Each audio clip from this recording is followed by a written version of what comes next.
وكنا نخوض مع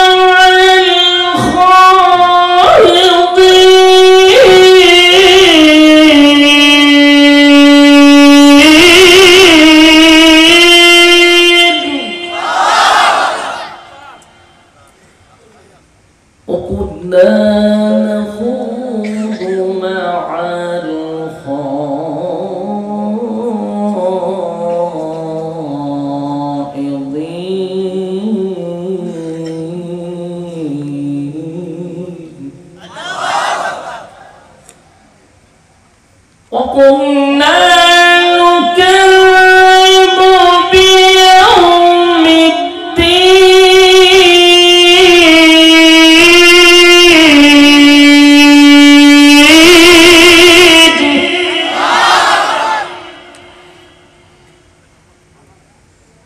وكنا نكذب بيوم الدين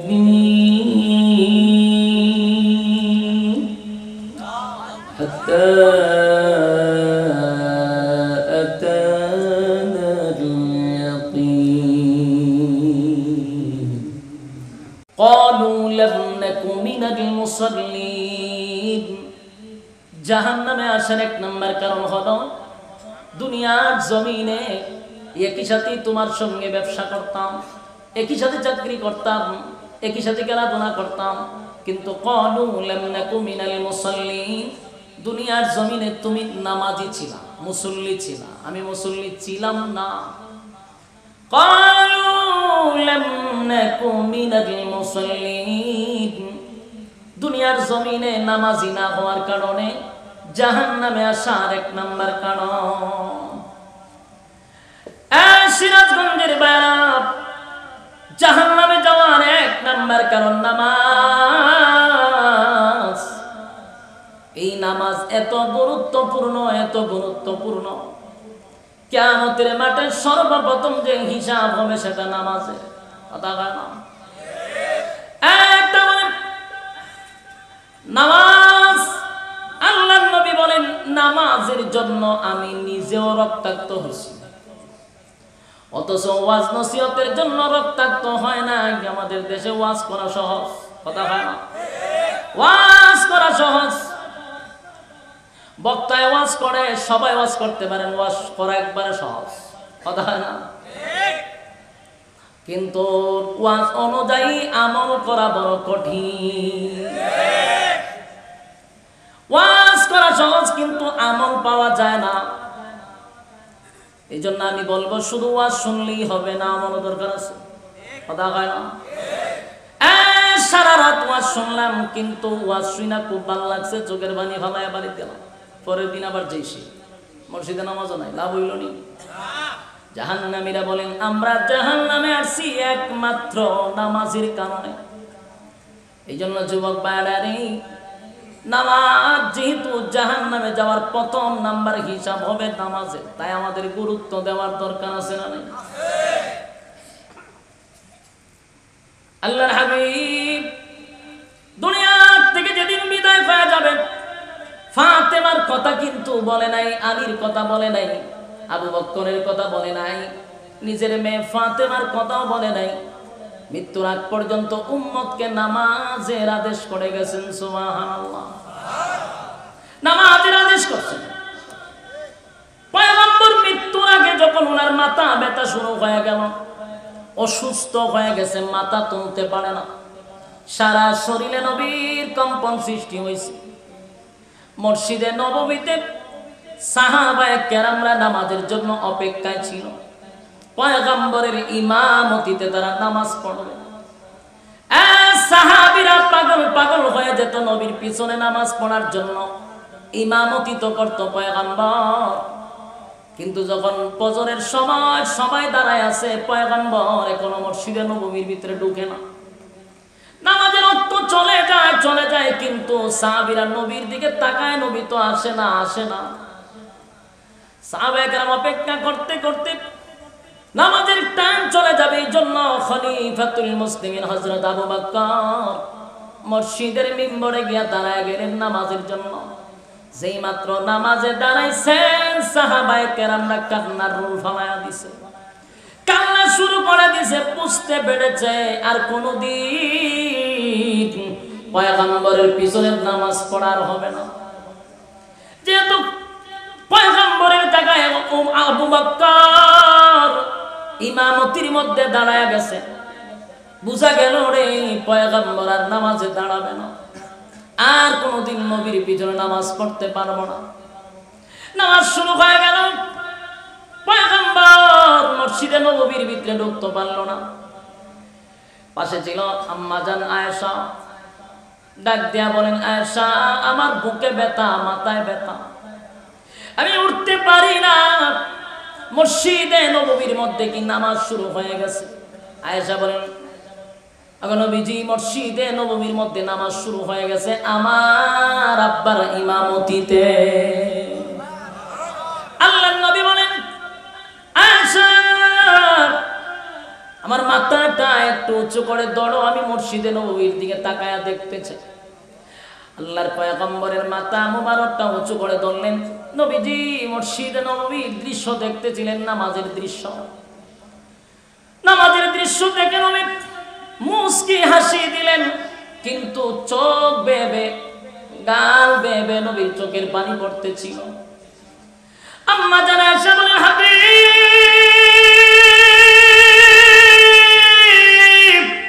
আমার আব্বা নামাজ পড়ায় গো, আমার আব্বার ইমামতিতে নামাজ শুরু হয়ে গেছে। এই জন্য আপনি কান্দেন, কেন কান্দেন গো নবী একটু জানতে চাই। চোখ দিয়া কেন আপনার পানি পড়তেছিল? আল্লাহর নবী বলেন, সব কান্না কিন্তু দুঃখের কান্না নয় গো, সব কান্না কিন্তু দুঃখের কান্না না। আজকের কান্না আমার আনন্দের কান্না,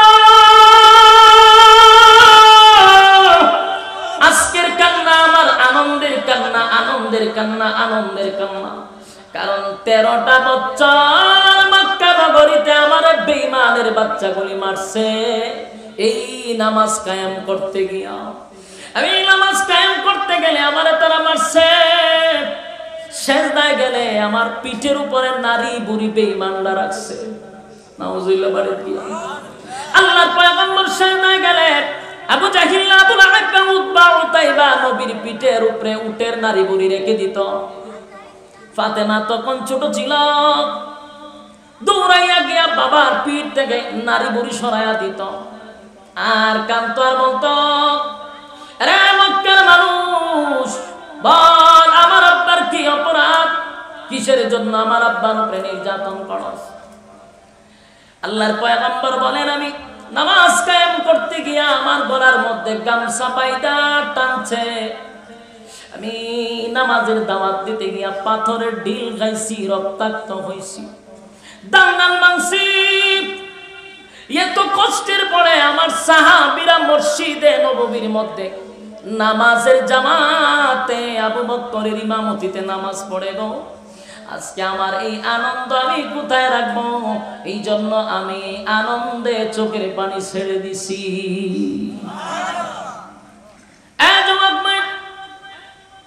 মালাকুল মউত আজরাইলকে পাশেই রেখে নবী উম্মতকে বলেন, আসসালাত আসসালাত আসসালাত, আমার উম্মতেরা নামাজ ছাড়বি না, নামাজ ছাড়বি না।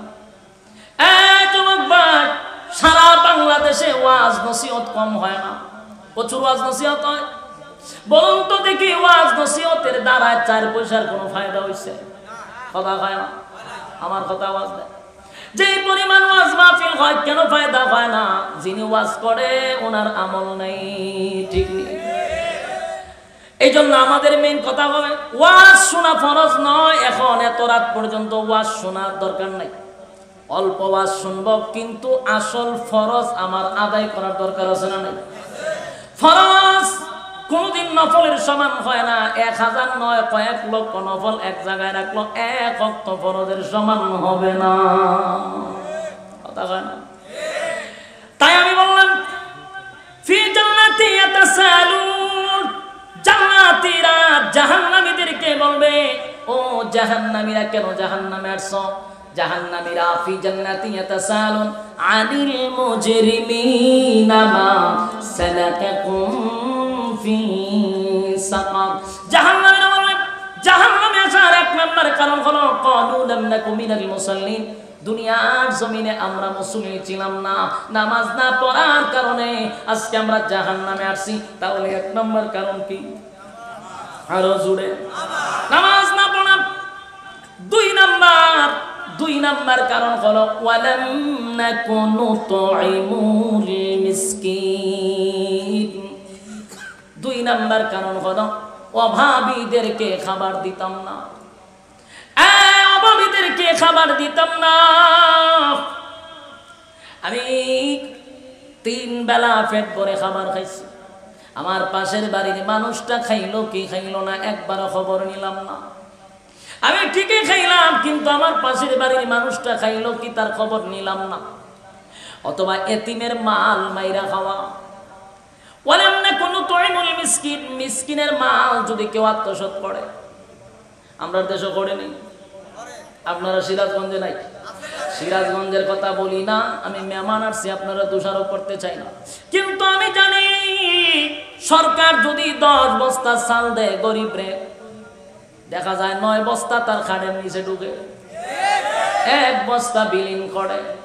1 বস্তা বিলীন করতে গিয়ে 100টা ছবি দিলে ফেসবুকে ছাড়ে, কথা হয় না? যুবক ভাই, তাহলে আল্লাহ বলেন ওয়ালাম নাকুনু তুইমুল মিসকিন, মিসকিনের মাল যারা মাইরা খাইছ হাসরের মাঠে আমি আল্লাহর কাছে জবাব দিতে হবে। জাহান্নামে যাওয়ার 2 নাম্বার কারণ আফসোস, আজকে অভাবীদেরকে খাবার দেই না, অথচ সরকারের পক্ষ থেকে বরাদ্দ আছে না নাই? সরকারের পক্ষ থেকে বরাদ্দ আছে, কিন্তু গরিবের কাছ পর্যন্ত যায় না, কথা হয় না?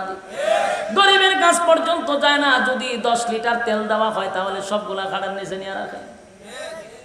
বাস্তব কইলাম না বাস্তব? রাস্তা বানানোর জন্য দেওয়া হয় 1 কোটি, যদি হয় তাহলে এটা 90 কোটি ফেরত যায়। 1 লক্ষ দিয়া কাজ করে 6 মাসে রাস্তার ফি সহ বাড়িতে চলে যায়। বাস্তব না বাস্তব? সব জায়গায় খেয়ানত, সব জায়গায় খেয়ানত। আল্লাহ বলেন খেয়ানতকারীদেরকে জাহান্নামে যেতে হবে। জাহান্নামে যাওয়ার কয় নাম্বার কারণ? আমরা কখনো ইয়েতিমের মাল মাইরা খাইব না, ইয়েতিমের মালে হাত দিব না, ওয়াদা করবো তো ইনশাআল্লাহ। এটা কিন্তু কয় নাম্বার কারণ? 2 নাম্বার, অভাবীদের খাবার লুটপাট করব না, অভাবীদের খাবার লুটপাট করব না, এতিমের মাল চুরি করব না, যার যার পাওনা তাকে বুঝায়া দিব। কে বলছে? যুবক ভাই, জাহান্নামে যাওয়ার এটা হলো 2 নাম্বার কারণ। 3 নাম্বার কারণ হলো কুন্না নাখুদু মা'আল খাইদিন। জাহান্নামে যাওয়ার 3 নাম্বার কারণ হলো কুন্না নাখুদু মা'আল খাইদিন, যারা অনর্থক কথা বলে, কথা হয় না? যারা অনর্থক কথা বলে, বেহুদা কথা বলে, অপ্রয়োজনীয় কথা বলে, এই বেহুদা কথা বলার কারণে, অপ্রয়োজনীয় কথা বলার কারণে জাহান্নামে যেতে হবে। বলুন জাহান্নামে যাওয়ার কয় নাম্বার কারণ? সিরাজগঞ্জের বাইরা, আজকের এই মাহফিল থেকে ওয়াদা করেন অনর্থক কথা বলবেন না। না বলবেন? দোকানে গেছেন তো অনর্থক কথা, বাজারে গেছেন অনর্থক কথা, ঘরে গেছেন অনর্থক কথা, মাহফিলে এসে অনর্থক কথা, বেহুদা কথা, যেগুলা কোনো কাজে লাগে না, এই কথা বলা শুরু করছেন। তাহলে জাহান্নামে যাওয়ার কয় নাম্বার কারণ? জাহান্নামে যাওয়ার 3 নাম্বার কারণ হলো অনর্থক কথা বলা, বেহুদা কথা বলা। আল্লাহর নবী বলেন যারা অনর্থক কথা বলে, বেহুদা কথা বলে রে, সমাজের মধ্যে তাদের 4 পয়সার কোনো দাম থাকে না। বাস্তব না বাস্তব? বেহুদা কথা বলবেন তো সমাজের মধ্যে আপনার সম্মান আর মর্যাদা কমে যাবে। এই জন্য বেশি কথা না বলা। এটা কার কথা? কোরআনে বলেন অকুন্না নাখুদু মা'আল খাইদিন, বেহুদা কথা বইল না, অপ্রয়োজনীয় কথা বইল না। জাহান্নামে যেতে হবে না হয় 3 নাম্বার কারণ। এবার 4 নাম্বার কারণ হলো ওয়াকুন্না নুকাযযিবু বিয়াউমিদ্দিন, জাহান্নামে যাওয়ার 4 নাম্বার কারণ হলো পরকালের উপর যারা বিশ্বাস করতো না। পরকালের উপর যারা বিশ্বাস করে না, জাহান্নামে যাওয়ার কয় নাম্বার কারণ? এই পৃথিবী চিরস্থায়ী নয় গো, এটা ক্ষণস্থায়ী। এই পৃথিবীতে কেউ থাকতে পারে নাই, কেউ থাকতে পারে নাই, এটা থাকার জায়গাও না। আস্তিক হোক নাস্তিক হোক, একটা জিনিস বিশ্বাস করে, এটা হলো মরতে হবে। মরণ লাগবে, মরতে হবে, মরতে হবে, মৃত্যুর স্বাদ গ্রহণ করতে হবে। কুল্লু নাফসিন যায়িকাতুল মাউত, প্রত্যেকটা মানুষ মরণশীল, মরণ থেকে কেউ পালাইতে পারবে না। পরকালের উপর বিশ্বাস করতে হবে। আল্লাহ বলেন হাসরের মাঠে প্রত্যেকটা মানুষ আমার সামনে দাঁড়াবে উলঙ্গ অবস্থায়, পিপাসু অবস্থায়। আরে পিপাসু অবস্থায় দাঁড়াতে হবে, কলিজা পাটা পিপাসা লইয়া দাঁড়াবে। হাসরের মাঠে যারা দাঁড়াবে, আল্লাহ নবী বলেন মানুষের পিপাসা এমন লাগবে জিহ্বাটা বাহির হয়ে যাবে, দৌড়ায়া হাসরের মাঠে যাবে। মাঝখানে একটা জায়গার নাম হলো হাউজে কাউসার, যেটা আল্লাহ নবীরে গিফট করছে। বলুন আল্লাহ কি করছে? আল্লাহ নবীকে উপহার দিয়েছেন, ইন্না আ'তাইনাকাল কাউসার ফাসাল্লি লিরাব্বিকা ওয়ানহার ইন্না শানিআকা হুয়াল আবতার। আল্লাহ হাবিব, নিশ্চয় আমি আপনাকে কাউসার দান করছি। এই কাউসারটা হাসরের মাঠে যাওয়ার আগে আপনি পাবেন, কিন্তু হাউজে কাউসারের পানি সবাই পান করতে পারবে না। সবাই কি পান করতে পারবে না? সবার কপালে পানি জুটবে না গো। কিছু মানুষ যখন পানি পান করতে যাবে, আল্লাহ নবীর সামনে দেখবে উম্মত আর নবীর মাঝখানে পর্দা পড়ে যাবে। নবীও দেখবে না, তারাও দেখবে না। চিৎকার দিয়ে নবী বলবেন, মালিক রে, হাউজে কাউসার তো আমি আপনার কাছ থেকে আনি নাই, আপনি আমাকে গিফট করছেন। আমার উম্মতেরা পানি পান করার জন্য আসছে, আপনি কেন মাঝখানে পর্দা ফালাইয়া দিলেন? কেন পর্দা ফালাইলেন? আল্লাহ তখন বলে, নবী গো, আমি এই জন্য পর্দা ফালাইছি, কারণ আমি আল্লাহ যা জানি আপনি নবী তা জানেন না। কথা হয় না? আর আজকের আলোচনার থেকে আমরা কয়টা জিনিস জানলাম? জোরে কোন কয়টা? 1 নাম্বার, ক্বালু লাম নাকু মিনাল মুসাল্লিন, নামাজি ছিলাম না। 2 নাম্বার, ওয়ালাম নাকু নুতঈমুল মিসকিন, অভাবীদেরকে খাবার দিতাম না। ওয়া কুননা নাখুদু মাআল খাইদিন, অনর্থক কথাবার্তা বলতাম। 4 নাম্বার, ওয়া কুননা নুকাজ্জিবু বিয়াউমিদ্দিন, পরকালের উপর বিশ্বাস করতাম না। কয়টা কাজ? 4টা কাজ। কারা কারা মানবা হাত তুলে দেখায় দিই। লিল্লাহি তাকবীর, লিল্লাহি তাকবীর, লিল্লাহি তাকবীর। 4 কাজ। কয় কাজ? 4 কাজ আমরা মানবো ইনশাআল্লাহ। ربنا ظلمنا أنفسنا وإن لم تغفر لنا وترحمنا لنكونن من الخاسرين. ربنا لا تزغ قلوبنا بعد إذ هديتنا وهب لنا من لدنك رحمة إنك أنت الوهاب. إن صلاتي ونسكي ومحياي ومماتي لله رب العالمين، لله رب العالمين. রব্বুল আলামিন, আল্লাহ গভীর রাত হয়ে গেছে, নজুলের রহমতের সময়, দোয়া কবুলের সময়। আল্লাহ আপনার মহব্বতের বান্দাগুনি আরামের ঘুম হারাম করে নরমাল বিছানার মধ্যে বসিয়া ঘন্টার পর ঘন্টা কথাগুলি শুনছিল। আল্লাহ এতক্ষণ আমরা যা কিছু শুনলাম, যা কিছু বললাম, ভুল টুটি আপনি মাফ করে দেন।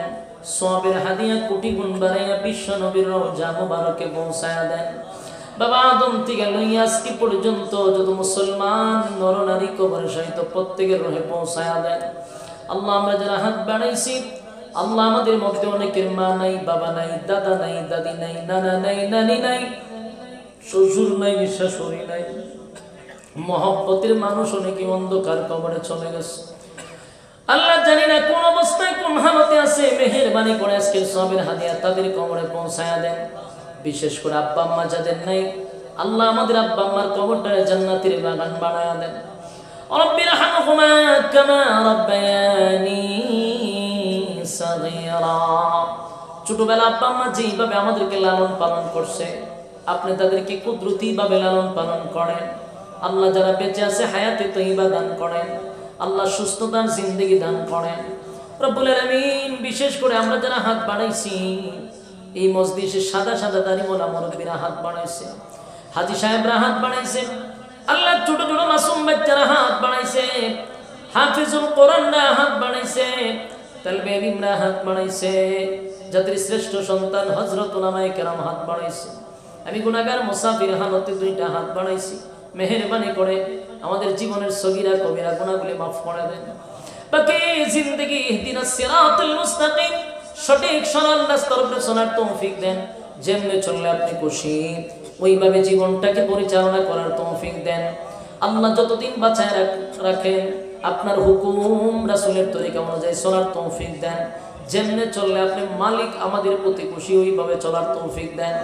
আল্লাহ এই মাদ্রাসা যিনি চালাচ্ছেন, আল্লাহ এই মাদ্রাসার যত জরুরত আছে আপনার গায়বী খাজানার থেকে পূর্ণ করে দেন।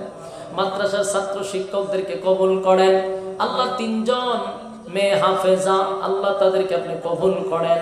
এই মাদ্রাসা এলাকাবাসীর জন্য নাজাতের জরিয়া করে দেন। আল্লাহ এলাকাবাসী প্রত্যেককে আল্লাহ মাদ্রাসার প্রতি মহব্বত বাড়ায়া দেন।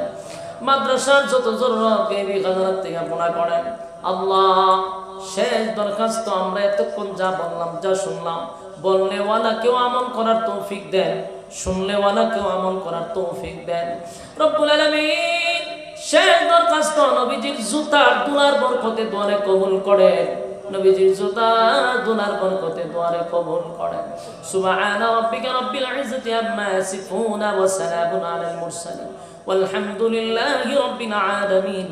آمين برحمتك يا أرحم الراحمين. بسم الله الرحمن الرحيم. إلا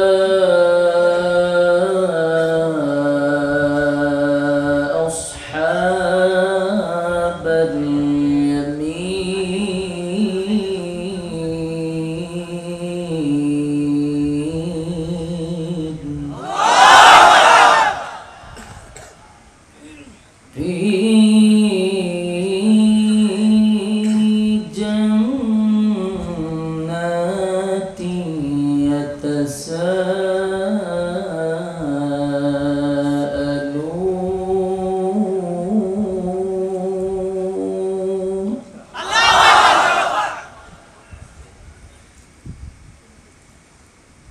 عن المجرمين ما سلككم في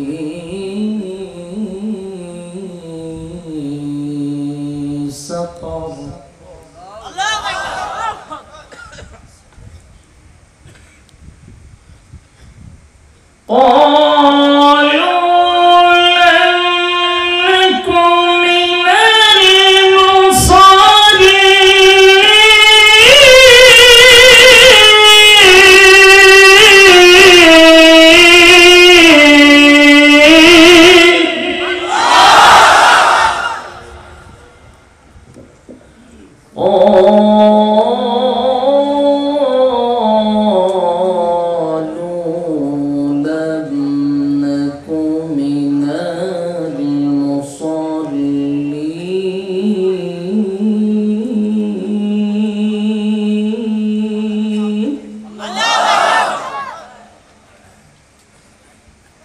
ولم نكن نطعم المسكين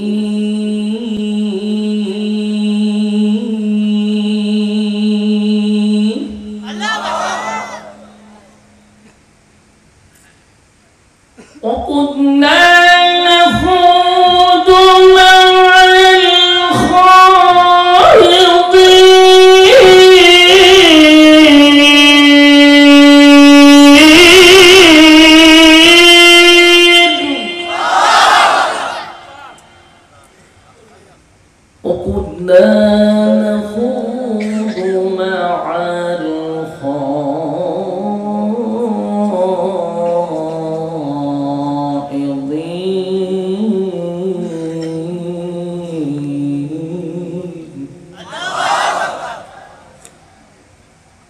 وكنا نكذب بيوم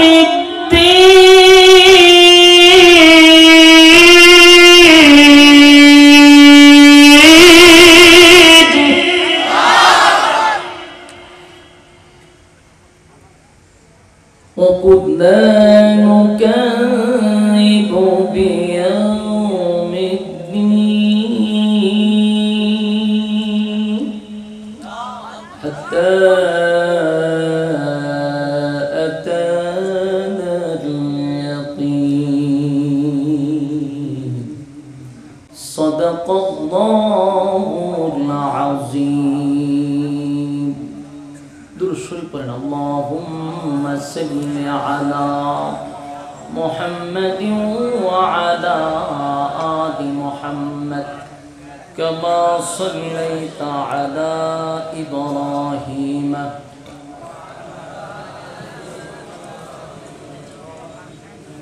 إنك حميد اللهم بارك على محمد وعلى آل محمد كما باركت على إبراهيم وعلى إنك حميد مجيد. الحمد لله. সিরাজগঞ্জ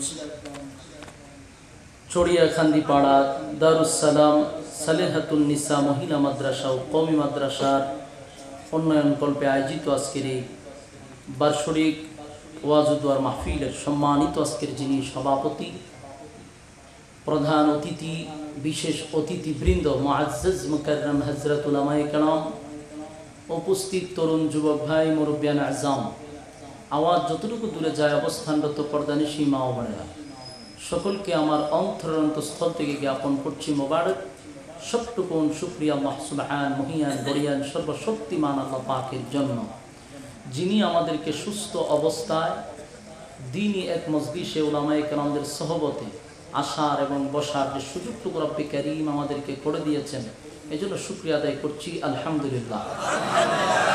লক্ষ কোটি দুরুদ এবং সালাম আল্লাহর সৃষ্টির প্রধান আকর্ষণ জনাবে মুহাম্মদুর রাসূলুল্লাহ সাল্লাল্লাহু আলাইহি ওয়াসাল্লাম। সম্মানিত সুধী, রাত অনেক হয়ে গেছে, আপনাদের জন্য এটার বেশি রাত হয় নাই, কিন্তু প্রত্যেকটা অঞ্চলের এক একটা নিয়ম আছে। যেমন আমি এলাম সিলেটের মানুষ, সুদূর সিলেট থেকে আসছি, 10 ঘন্টা জার্নি করে। কয় ঘন্টা? 10 ঘন্টা লাগছে আপনাদের এখানে আমার আসতে। 10 ঘন্টা এসে আরো মনে 2 ঘন্টা না কয় ঘন্টা বৈশা রয়েছে। তো এত দূর জার্নি করে আসার পরে শরীরে আর কিছু থাকে না, কথা বলার যে একটা মানে মন মানসিকতা এটাও থাকে না।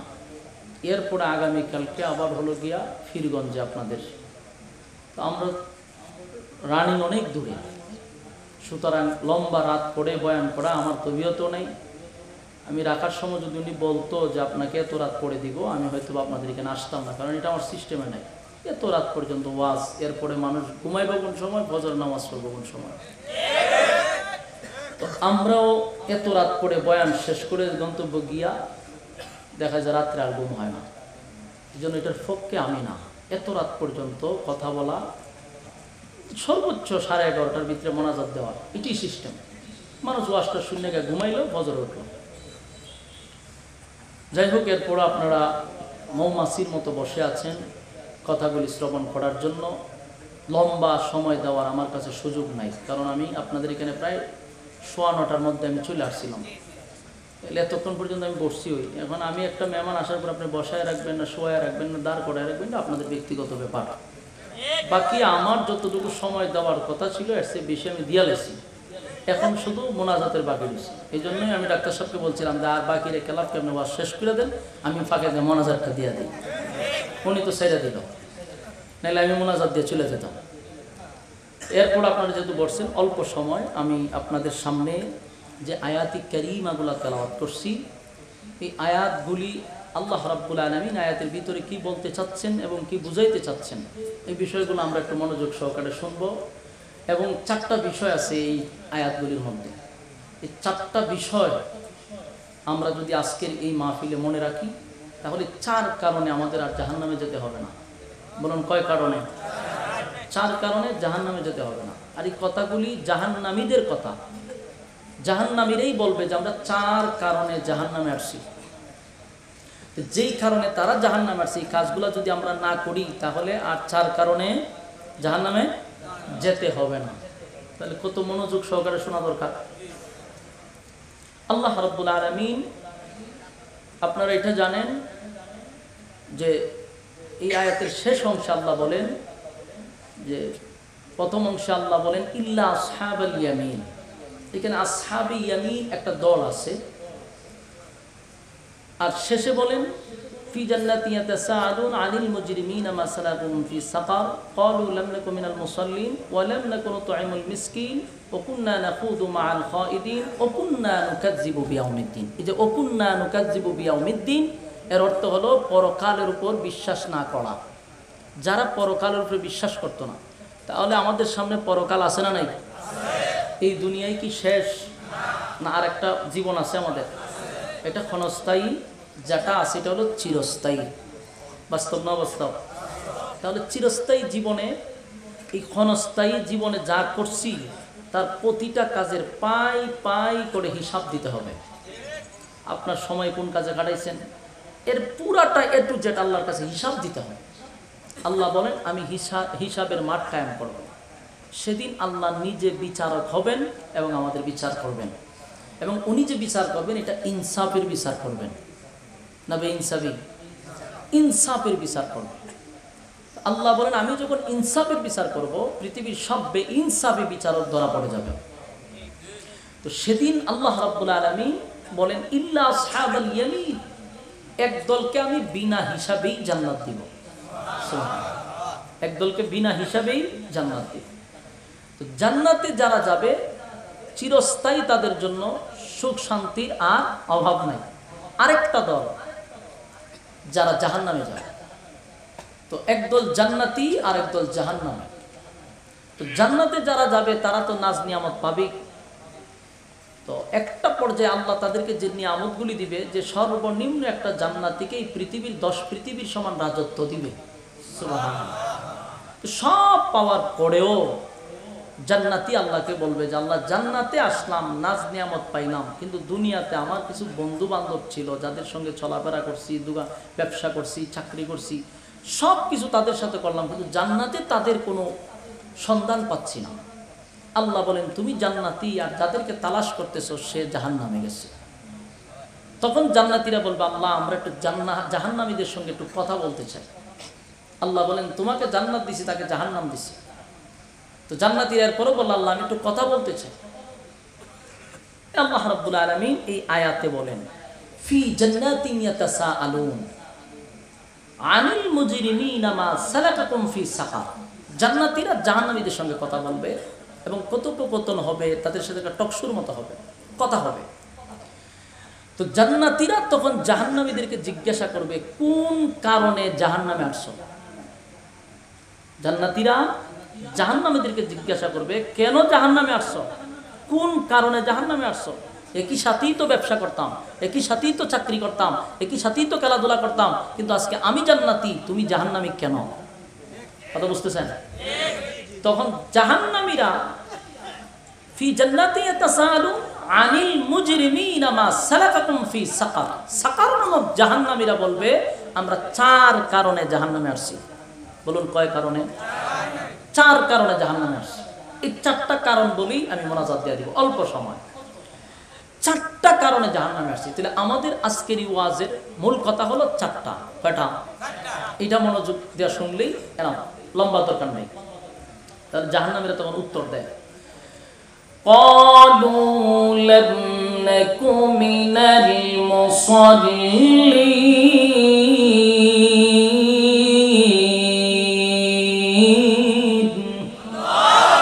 ক্বালু লাম নাকু মিনাল মুসাল্লিন। 1 নাম্বার জাহান্নামে আসার 1 নাম্বার কারণ হলো ক্বালু লাম নাকু মিনাল মুসাল্লিন।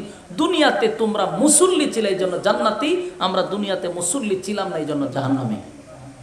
তার মানে হলো জাহান্নামে যাওয়ার 1 নাম্বার কারণ কি না পড়া, কি না পড়া, এটা জাহান্নামে যাওয়ার 1 নাম্বার কারণ। আল্লাহ রাসূলও বলেন আউয়ালু মা ইউহাসাবু বিহিল আবদু ইয়াউমাল কিয়ামাতিস সালাহ, কিয়ামতের দিন সর্বপ্রথম যে হিসাব হবে এটা নামাজের। তাহলে আমরা সারা রাত ওয়াজ শুনলাম, ফজরের নামাজ নাই, কিয়ামত পর্যন্ত ওয়াজ শুনলে 1 ওয়াক্ত নামাজের সমান হবে? কথা বলেন না? আরো বড় বক্তা আনেন না, সারা রাত ওয়াজ শুনেন, 4 পয়সার কোনো ফায়দা নাই, 1 ওয়াক্ত নামাজের কাছে কিয়ামত পর্যন্ত তার সমান হবে না।